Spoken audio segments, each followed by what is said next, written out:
കൊള്ളാം, സംഭവം കൊള്ളാം. പക്ഷെ ഇഫക്റ്റീവ് ആകുന്നത് ഇതിനകത്താണ്. ഫിസിക്കാലിറ്റി ഇല്ലാണ്ട് ഇതിന്റെ എഫക്റ്റീവ് നറിഷ്മെന്റും പ്രോഗ്രസ്സും എല്ലാം ഉള്ളത്. അവിടെ പ്രോഗ്രസ്സും കാര്യങ്ങളൊന്നും ആവശ്യമില്ല. ആ ഹയർ ലെവലില് അവിടെ ഒന്നും പ്രോഗ്രസ്സും ഇല്ല, ഇതെല്ലാം സംഭവിക്കുന്നത് കാണാം. പക്ഷെ ആസ് എൻ ഇൻഡിവിജ്വൽ നമുക്ക് ഈ ഫിസിക്കാലിറ്റിയെ നറിഷ് ചെയ്ത് കൊണ്ടുപോകുന്നതാണ് നമ്മളുടെ റിക്വയർമെന്റ്. ഹയർ ലെവലോട്ട് മനുഷ്യരെല്ലാവരും ഈ ഹയർ ലെവലോട്ട് കണക്റ്റഡ് ആണ് എപ്പോഴും. അറിയുന്നില്ല, ഡീഫോൾട്ടായിട്ട് ഉറക്കത്തിലൊക്കെ പോകുന്നുണ്ട്. അല്ല, അപ്പൊ ഈ മൃഗത്തിന്റെ മനുഷ്യന്റെയും ഈ ഹയർ ലെവലിന്റെയും 3 തലങ്ങളുണ്ടെന്നാണ് പറയുന്നത്. അതായത് മൃഗം എന്ന് പറയുമ്പോൾ മൃഗത്തിന് ഈ ഹയർ ലെവല് സെൻസ് ഇല്ല. അപ്പൊ മൃഗത്തിന് നാച്ചുറൽ സെൽഫ് എന്ന് പറയുന്ന ഒരു ഭാഗത്ത് ഇങ്ങനെ നിൽക്കുന്നു, ഒരു ലെവലില്ല. മൃഗം എന്തെങ്ങനെയാ പോയിക്കൊണ്ടിരിക്കുന്നത് അങ്ങനെ പോകുന്നു. അതിന് ആ നാച്ചുറൽ ഇൻസ്റ്റിങ് അനുസരിച്ച് അത് പോയിക്കൊണ്ടിരിക്കുന്നു. മനുഷ്യന് ആ ഇൻസ്റ്റിങ്ങിനെ ട്രാൻസെൻഡ് ചെയ്യാം. ഫിസിക്കൽ ഇൻസ്റ്റിങ്ങിനെ ട്രാൻസെൻഡ് ചെയ്ത് മനുഷ്യന് സെൻസ് ചെയ്യാം. അപ്പൊ ഇതെല്ലാം ഈ ഫിസിക്കാലിറ്റി എവിടെ നിൽക്കുന്നു, എന്തുകൊണ്ട് ഇങ്ങനെ നിൽക്കുന്നു, ഇതെല്ലാം കാണാൻ പറ്റും. അപ്പൊ നോക്കുമ്പോ എന്താണ്, ഇതെല്ലാം ഇങ്ങനെ സംഭവിക്കാൻ പോകുള്ളൂ. ആ ഒരു ഹയർ പ്ലെയിനിൽ ചെല്ലുമ്പോൾ ഇതെല്ലാം ഇങ്ങനെ സംഭവിക്കത്തുള്ളൂ. ഇതിനകത്തൊന്നും വേറെ കാര്യങ്ങളൊന്നുമില്ല. എന്തു വന്നാലും ഇതിങ്ങനെയൊക്കെ സംഭവിക്കത്തുള്ളൂ. അതൊരു സിമ്പിൾ റിയാലിറ്റിയാണ്. പക്ഷെ അതുകൊണ്ട് നമുക്കെന്താ കാര്യം? നമ്മുടെ കാര്യം ഈ രസത്തിലാണ്. ആ ഫിസിക്കൽ ബോഡിക്കാണ് ഈ രസമുള്ളത്, സുഖമുള്ളത്. ആ ഫിസിക്കൽ ബോഡിയുടെ സുഖം കണ്ടിന്യൂസ് ആയിട്ട് കൊണ്ടുപോകാൻ സാധിക്കണം. അതിലാണ് നമ്മുടെ ശരിക്കുമുള്ള കപ്പാസിറ്റി പ്രിവെയിൽ ചെയ്യുന്നത്. ഫിസിക്കൽ ബോഡി അതിൻ്റെ ഏറ്റവും ബ്യൂട്ടിഫുൾ ആയിട്ടുള്ള ഹാർമണിയിൽ കൊണ്ടുപോകുമ്പോൾ നമുക്ക് ഈ പ്രപഞ്ചത്തിലുണ്ടാകുന്ന വിചിത്രമായിട്ടുള്ള അനുഭവങ്ങളെല്ലാം അനുഭവിച്ച് പോയിക്കൊണ്ടിരിക്കുക. അതിന് വേറെ കാര്യങ്ങളൊന്നും ഇല്ലാതെ ഇതൊരു എന്റർടൈൻമെന്റ് ആണ്. ലൈഫ് ഈസ് ആൻ എന്റർടൈൻമെന്റ്, അല്ലാണ്ട് വേറെ ഒന്നുമില്ല. കളിയും വിനോദവും മാത്രമേ അത്രേ ഉള്ളൂ. അല്ലെങ്കിൽ എന്ത് കാര്യം സഫർ ചെയ്തിട്ട് എന്താ കാര്യം ഇരിക്കുന്നത്? കുറെ രോഗം വന്ന് കുറെ സഫർ ചെയ്ത് ഒരു കാര്യമില്ല. ഇത് ഇവഞ്ച്വലി നമ്മളിങ്ങനെ കൊണ്ടുപോയി അങ്ങനെയാണെങ്കിലും മനുഷ്യനെ അധ്വാനിക്കാൻ വേണ്ടി ഉണ്ടാക്കിയതല്ല. നമ്മൾ ഈ പാറപ്പണി സ്കില്ല് വർക്ക് ഉണ്ടല്ലോ, അതിന് വേണ്ടി ഉണ്ടാക്കിയതല്ലേ മനുഷ്യൻ. പക്ഷെ മനുഷ്യൻ ചെയ്തുകൊണ്ടിരിക്കുന്ന അതൊക്കെ മെഷീനറി ചെയ്യേണ്ട. ഇപ്പം എല്ലാം മെഷീനറിക്ക് മാറി. ഒരു 80% സംഗതി മെഷീനറി മാറി. പക്ഷെ ഒരു 20 കൊല്ലം മുമ്പ് ഇത്ര മെഷീനറി നമ്മുടെ നാട്ടിലില്ല. അല്ലല്ല, പക്ഷെ അവിടെ ഇപ്പൊ പഴയ കാലത്ത് ഈ സ്കൾപ്ചേഴ്സ് ഒക്കെ ഉണ്ടാവും. അവർക്ക് ഇരുന്നിരുന്ന് മാത്രം പഴയ ക്ഷേത്രങ്ങളുടെ ഒക്കെ എന്തൊക്കെ നോക്കിക്കഴിഞ്ഞാൽ ഇരുന്നിരുന്ന് എന്ത് കഷ്ടപ്പെട്ടാണ് ഇത് പൊത്തി ഉണ്ടാക്കിയിരിക്കുന്നത്. അടിമപ്പണി എടുപ്പിച്ചതാണ്. പക്ഷെ അങ്ങനെ എനിക്ക് തോന്നുന്നില്ല. 2 രീതിയിലും ആവാം. ഈ അടിമയാണെങ്കിൽ ഒരു നല്ല ഒരടിമയിലേക്ക് ഇതങ്ങോട്ട് കൊടുത്തു കഴിഞ്ഞാൽ അവന് ഈ കഷ്ടപ്പാടാണെന്ന് വിചാരിച്ചു കഴിഞ്ഞാൽ അവനുണ്ടാക്കുന്ന ആ ശില്പത്തിന് ഒരു ചാരുതയും കാണുമെന്ന് എനിക്ക് തോന്നുന്നു. അല്ലേ? എൻജോയ് ചെയ്യുമ്പോഴാണ് അതിന്റെ റിസൾട്ട് കിട്ടുള്ളൂ. കറക്റ്റ് റിസൾട്ട് കിട്ടും. പക്ഷെ അതല്ല, അവന്റെ നിവൃത്തികേട് എൻജോയ് ചെയ്യേണ്ടി വരും. മര്യാദക്കാരില് അവന് ജീവിക്കാൻ പറ്റില്ല. നിവൃത്തികേട് കൊണ്ട് എൻജോയ് ചെയ്യേണ്ടി വരില്ല. അങ്ങനെ എൻജോയ് അല്ല, അത് കറക്റ്റ് ആയിട്ട് ചെയ്യണം. അല്ലെങ്കിൽ ജീവിക്കാൻ പറ്റില്ല.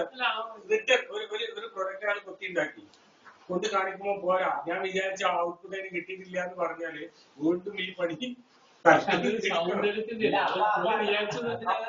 അപ്പൊ കറക്റ്റ് ചെയ്ത് വരും. അതിനകത്ത് ഭക്തിയുടെ ഒരു ഘടകം ഉണ്ടെന്നേ. ഇത് എനിക്ക് ആ ഭാഗത്തോട് അത്ര ഇതായിട്ട് മനസ്സിലാവുന്നില്ല. ക്ഷേത്രങ്ങൾ പറയുമ്പോൾ പ്രത്യേകിച്ച് ഏത് അടിമയായ പോലും അവർക്ക് ഭക്തിയുടെ ഘടന. അല്ല, അവർക്ക് ആ എൻജോയ്മെന്റ് വരുന്നില്ലേ? എൻജോയ്മെന്റ് വരുന്നത് എൻജോയ്മെന്റ് കൊണ്ട് ഭക്തിയും. ഇപ്പൊ ഷാഫി പറഞ്ഞ പോലെ ആ എൻജോയ്മെന്റ് അവിടെ കൊണ്ട് നമുക്ക് എല്ലാം ചെയ്യാൻ പറ്റും. ഇത്ര വലിയ കല്ലും എൻജോയ്മെന്റ് എന്തും ചെയ്യാൻ പറ്റും. പണ്ട് അതാണ് ഇപ്പോഴത്തെ മോട്ടിവേഷൻ സ്പീക്കർമാർ പറയുന്നത്. നമ്മുടെ പാഷൻ നമ്മൾ ബിസിനസ് ആക്കി എടുക്കുകയാണ്. അടുത്ത കാലം വരെ നമ്മൾ കേട്ടിട്ട് നിങ്ങൾക്ക് എന്താണ് എല്ലാവരുടെ ഉള്ളിൽ ഒരു പാഷൻ ഉണ്ടോ? ആ പാഷൻ എന്താണ്, അത് നിങ്ങൾ ബിസിനസ് ചെയ്യണം. അപ്പൊ നിങ്ങൾ ഡബിൾ ആയിട്ട് വിജയിക്കും. നിങ്ങളെ ഇഷ്ടമാണ്, നിങ്ങൾ ബിസിനസ് ചെയ്യുന്നില്ല, നിങ്ങൾ നിങ്ങളെ ഇഷ്ടം ചെയ്തുകൊണ്ടിരിക്കുകയാണ്. അപ്പൊ അത് ഓട്ടോമാറ്റിക്കലി ക്യാഷ് ആയിട്ട് മാറും. എന്തായാലും അവനാന്റെ ഇഷ്ടത്തിന് വിൽക്കുക. അപ്പൊ അത് ഡബിൾ ഓക്കെ.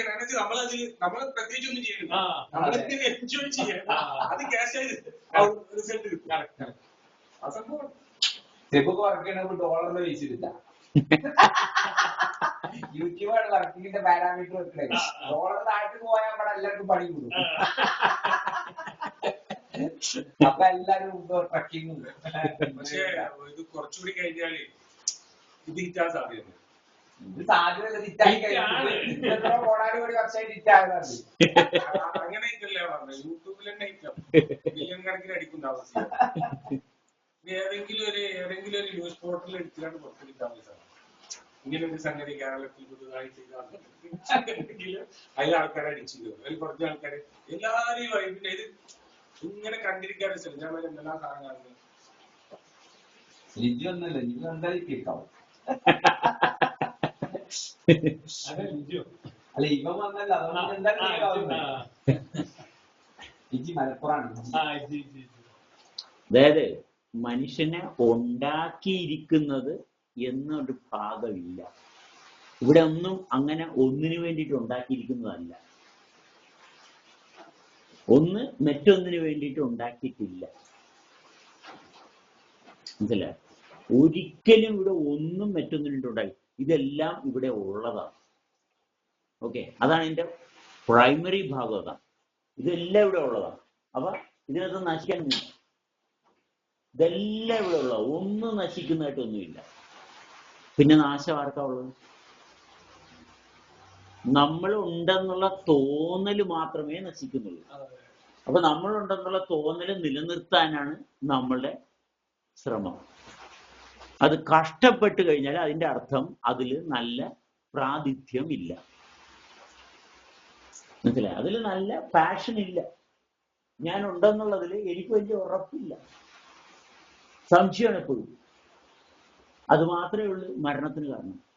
ഞാനുണ്ട്, ഞാൻ ഉണ്ടാകാനുള്ള കാരണം ഇന്നതാണ്, ഞാൻ ഉണ്ട് എന്നുള്ളതിന് കാരണം ഇന്നതാണ്, അത് നശിക്കുന്നതല്ല എന്ന് കൃത്യമായിട്ട് കണ്ടു കഴിഞ്ഞാൽ പിന്നെ ഇവിടെ നാശം ഉണ്ടാകണം.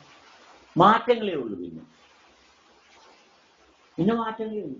രാവിലെ തൊട്ട് വൈകുന്നേരം വരെ നോക്കിക്കോ, എത്ര പ്രാവശ്യം നമുക്ക് നശിച്ചുപോയി, ഭക്ഷണം വിട്ടുപോയി, ശരിയല്ല എന്നുള്ളത് എലിമിനേറ്റ് ചെയ്ത് നേരെ മറിച്ച് ഉണ്ട്, ഓക്കെ, വണ്ടർഫുൾ, കണ്ടിന്യൂറ്റി എടുത്തു നോക്കിക്കോ, കംപ്ലീറ്റ് ലൈഫ് ചേഞ്ച് ആവും.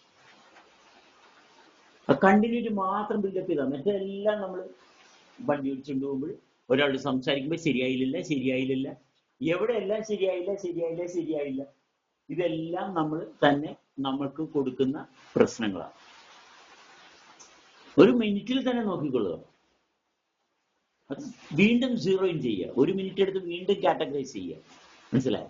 അതിൽ വീണ്ടും നമുക്ക് നോക്കുക, ആ റിഫൈൻമെന്റ് എടുക്കുക, വീണ്ടും നമ്മൾ എക്സ്പോസ്ഡ് ആവും. കണ്ടിന്യൂറ്റിയാണ് ഇടുന്നത്. മറ്റേത് കണ്ടിന്യൂറ്റി ബ്രേക്ക് ആകുക. അതെ. ഭയങ്കര റിച്ചാണ്, ഭയങ്കര സിമ്പിൾ. കാരണം ഇതിനകത്ത് ഒരിക്കലും കറണ്ട് കെട്ടില്ല. മനസ്സിലായി? അല്ല, ഈ ജനന മരണ നിരക്കുകൾ നമുക്ക് കാണാം. എങ്ങനെ ഒരു സംഭവം ജനിക്കുന്നു, അത് രൂപാന്തരപ്പെടുന്നു, അത് ഒരു അവസ്ഥയിൽ നിന്ന് അടുത്തൊരവസ്ഥയിലോട്ട് മാറുന്നു, അവിടെ മരണമില്ലാണ്ടാവും. മനസ്സിലായ? ഒരു സാധനം നമ്മൾ പറയും പഴുത്ത് ചീഞ്ഞ് നാറിപ്പോകുന്നു. അതിന് നേരെ ഓപ്പോസിറ്റ് ഇല്ലേ? നേരെ ഓപ്പോസിറ്റ് ഉണ്ട്. നമ്മളെല്ലാം നശിക്കുന്നതേ കാണുന്നുള്ളൂ. ഇത് നേരെ ഓപ്പോസിറ്റ് ഉണ്ട്. അത് വളമായിട്ടെടുത്ത് വേറെ വളർന്നു വരുന്നുണ്ട്. അതെ, അവിടെ കണ്ടിന്യൂറ്റി ഉണ്ട്. ഒന്നിനെയും നമ്മൾ കൊല്ലുന്നില്ല. മനസ്സിലായി? നമ്മൾ കൊന്നല്ല തിന്നേണ്ടത്. മനസ്സിലായി? കൊല്ലാതെ തിന്നാൻ പഠിക്കണം. കാരണം അതിലുള്ള ജീവന്റെ സ്പന്ദനം. ഇപ്പൊ നമ്മളൊരു കോഴിയെ കൊന്നു കഴിഞ്ഞാല് അത് ചീഞ്ഞിട്ടല്ലല്ല തിന്നത്. അത് ചെയ്യാൻ നിൽക്കല്ല നമ്മൾ. അതിനകത്തുള്ള തുടിപ്പുള്ളപ്പോഴാണ് തിന്നുന്നത്. അപ്പൊ അതിനെ കൊന്നല്ല തിന്നുന്നു നമ്മൾ. എന്നുവെച്ചാൽ കൊല്ലാതെയാണ് തിന്നുന്നത്. ഒരാളുമായിട്ടുള്ള ബന്ധം അത് കൊല്ലാതെ കൊണ്ടുപോകണം. അതായത് ചില മൃഗങ്ങളൊന്നും ചത്ത ഇരയെ തിന്നുകയില്ല. അതെ.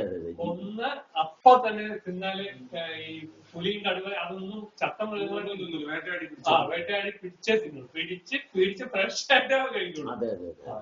അത് നമ്മൾ ബന്ധങ്ങൾ എങ്ങനെയാണ്? നമ്മൾ ബന്ധങ്ങൾ കൊന്നുകൊണ്ടുപോവുക. ഈ കല്യാണം കഴിക്കുന്നത് എന്തിനാണ്? ബന്ധം കൊന്നു. മനസ്സിലായോ? ബന്ധം കൊന്നു. മനസ്സിലായി? ബന്ധമില്ല. മനസ്സിലായി? ലൈവായിട്ട് നിൽക്കണമെങ്കിൽ, ലൈവായിട്ടൊരു വ്യക്തിയുമായിട്ട് ബന്ധമുണ്ടെങ്കിൽ അത് പോകല ഒരു കാലത്ത്. കല്യാണം കഴിക്കുന്നത് ഉറപ്പിച്ച് ഇവർക്ക് വേറെ എങ്ങും പോകാനില്ല. മനസ്സിലായോ? ഗതികേട് കൊണ്ട് കൂട്ടത്തിൽ നിൽക്കുന്നു. സ്ത്രീ എന്ന് പറയുന്നത് അട്രാക്ഷനാണ്. സ്ത്രീയാണ് അട്രാക്ട് ചെയ്യുന്നത്. മനസ്സിലായോ? അത് ആ ഫോഴ്സാണ്. ആ ഫോഴ്സ് ഒരിക്കലും പോകുന്നതല്ല. പിന്നെ ഭാര്യ വിട്ടു പോകുന്നു എന്ന് പറഞ്ഞാൽ എങ്ങനെയാ ശരിയാണ്? അത് ഫോഴ്സ് ഓഫ് അട്രാക്ഷൻ. അതിലോട്ട് ആവഹിച്ചിങ്ങോട്ട് എടുക്കുകയാണ്. ആ ബീജത്തെ ഇങ്ങനെ ആവഹിച്ചെടുക്കുകയല്ലേ, എന്നിട്ടല്ലേ ഫെർട്ടിലൈസേഷൻ നടക്കുന്നത്. ആ ഫോഴ്സ് ഒരിക്കലും നശിക്കുന്നില്ല. ആ ഫോഴ്സ് ബേസ് ചെയ്താണ് നമ്മളെല്ലാം ഇവിടെ ഉണ്ടായിരിക്കുന്നത്. അത് മനുഷ്യർക്ക് ഉണ്ടാക്കിക്കൊണ്ടുവരാൻ പറ്റുന്ന ഫോഴ്സ് അല്ല. ഇതാണ് ആദ്യത്തെ സെൻസ്. അതാണ് ആദ്യത്തെ നമ്മുടെ വണ്ടർഫുൾ സെൻസ്. അതാണ്. മനസ്സിലായേ? ആ സെൻസ് ഇല്ല. ആ സെൻസ് ഇല്ലാത്ത എന്തുകൊണ്ടാണ്? ബിലീഫിനാണ്. ബിലീഫാണ്. എന്തൊക്കെയാണ്? ശൈശവം, യൗവനം, വാർദ്ധക്യം, മറ്റേത് സന്യാസം. വെറും പൊട്ടത്തരമാണ്. മനസ്സിലായോ? ഒരു കഥയില്ല. ദൈവസങ്കല്പം തന്നെ മനുഷ്യന്റെ ഏറ്റവും വലിയ പ്രോബ്ലമാണ്. ദൈവമായിട്ട് നമുക്കെന്ത് ബന്ധം? ദൈവം യാഥാർത്ഥ്യമല്ലേ, സങ്കല്പമല്ലേ? ആ, മനസ്സിലായി. യാഥാർത്ഥ്യമേ ഉള്ളൂ. ഞാനാണുള്ളത്, എനിക്കെന്തുണ്ട്? ഞാനാണുള്ളത്, എനിക്കെന്തുണ്ട്? അതുമായിട്ടുള്ള ബന്ധം കൊണ്ട് എന്താ സംഭവിക്കുന്നത്? വളരെ സിമ്പിളാണ്. ഒരു കോംപ്ലിക്കേഷൻ ഇല്ലാത്തൊരു സംഭവമാണ്. പുസ്തകത്തിൽ പറഞ്ഞിരിക്കുന്ന ഒരു ദൈവത്തെ തലയിൽ കയറ്റി വെച്ചിട്ട് പിന്നെ അതിനെ തപ്പുക. ഈ പുസ്തകം ചുമന്ന് വെറും ചുമട്ടുകാരനാകിയ. മനസ്സിലായി?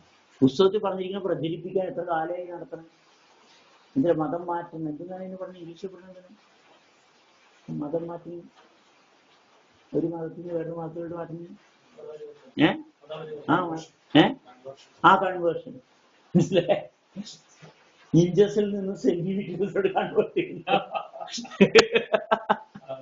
അതാണ് ചെയ്യുന്നത്.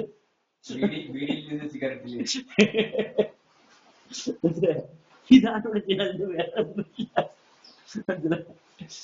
ഏത് മതത്തിൽ നിന്ന് മറ്റേ മതത്തിൽ ഇഞ്ചസിൽ നിന്ന് സെന്റിമീറ്ററിൽ കൺവേർട്ട് ചെയ്യും, അല്ലെ സെന്റിമീറ്ററിൽ നിന്ന് ഇഞ്ചിലോട്ട് കൺവേർട്ട് ചെയ്യുന്നു. അത്രേ ഉള്ളു. മതപരിവർത്തനം എന്ന് പറഞ്ഞാൽ ഇത്രേ ഉള്ളു. ഒന്ന് വലിച്ചു നീട്ടുന്നു, കൊടുക്കുന്നു. അല്ലാണ്ട് വേറെ ഒന്നുമില്ല. അളവെല്ലാം ഒന്ന് തന്നെ. ഏത് മതത്തിൽ പോയാലും അളവ് ഒന്ന് തന്നെ. അത് ഹിന്ദു മതം എടുത്താലും ക്രിസ്ത്യൻ മതം എടുത്താലും ഇസ്ലാം എടുത്താലും സംഭവമെല്ലാം ഒന്ന് തന്നെ. മനസ്സിലാവും? ഒന്ന് പൈന്റിൽ അളന്ന്, മറ്റേത് ലിറ്ററിൽ അളന്ന്. മനസ്സിലായ? വ്യത്യാസം എന്താ?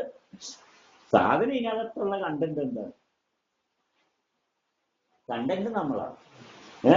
മതത്തിൽ കണ്ടന്റ് ഒന്നുമില്ല, നമ്മളിലാണ് കണ്ടന്റ് ഉള്ളത്. എന്നുവെച്ചാൽ മതം വെച്ച് അളക്കണമെന്തിനാണ്? മതം വെച്ച് അളക്കേണ്ട കാര്യമുണ്ട്. മതം ഒരു അളവ് പോലെ. എന്നുവെച്ചാൽ മതം വെറും ഒരു അളവ് പോലെ. അല്ലാണ്ട് വേറൊന്നുമില്ല. സാധനം മേടിക്കാൻ ചന്തയിൽ പോകുമ്പോൾ സഞ്ചിയില്ലേ, ഒരു സഞ്ചിയാണ് മതം. സഞ്ചിയിൽ എന്തിനാ അളന്നു മേടിക്കുന്നത്? അളവില്ലാതെ കിട്ടുന്ന സാധനം അളന്നു മേടിക്കുന്നത്. ജീവിതം എന്ന് പറഞ്ഞാൽ അളവില്ലാതെ കിട്ടണ. മനസ്സിലായ? എങ്ങും കെട്ടിക്കിടക്കണമെന്നല്ല, തപ്പി പിടിച്ച് കണ്ടെത്തേണ്ടതല്ല. മനസ്സിലായി? ഇത് നിറഞ്ഞു നിൽക്കുകയല്ലേ. ഇത് ആരുടെയെങ്കിലും കുത്തകയാണോ? ഇതാരുടെയും കുത്തകയല്ല. എല്ലാവർക്കും ഒരുപോലെയുള്ള പുഴുവിനും കൃമിക്കും വൈറസിനും ബാക്ടീരിയക്കും അവരെയൊക്കെ കൊല്ലാൻ നമുക്ക് എന്താണ് അധികാരം? നമ്മളൊരു വൈറസിനെ കൊല്ലാൻ ശ്രമിക്കുമ്പോഴത്തേക്കും അതിന്റെ ഇരട്ടി അത് മ്യൂട്ടേഷൻ ചെയ്ത് അതിന്റെ 10 ഇരട്ടി ശക്തിയുള്ള അടുത്ത സാധനം വരും. അതിനെ പ്രതിരോധിക്കും തോറും അവൻ അതിന്റെ ഇരട്ടി മൾട്ടിപ്ലൈ. അതിനെ പ്രതിരോധിക്കുകയല്ല വേണ്ടത്, അതിന് എന്റെ സൗകര്യത്തിന് വിടുക. നമ്മൾ നമ്മുടെ സൗകര്യത്തിന് ഇരിക്കുക. ഒരു സംശയം വേണ്ട. ഏതെല്ലാം വൈറസിനെയും ബാക്ടീരിയയും നമ്മൾ ഒഴിവാക്കാൻ ശ്രമിക്കുന്നുണ്ടോ അതിന്റെ ഇരട്ടി പവർഫുൾ ആയിട്ടുള്ള അടുത്ത സാധനം മ്യൂട്ടേറ്റ് ചെയ്ത് വരും. ഒരു സംശയം വേണ്ട. നമ്മളതായിട്ട് രമ്യതയിൽ നിൽക്കുക. അവർ നമ്മുടെ ശരീരത്തിൽ പാരസൈറ്റായിട്ട് അവർ ജീവിക്കട്ടെ.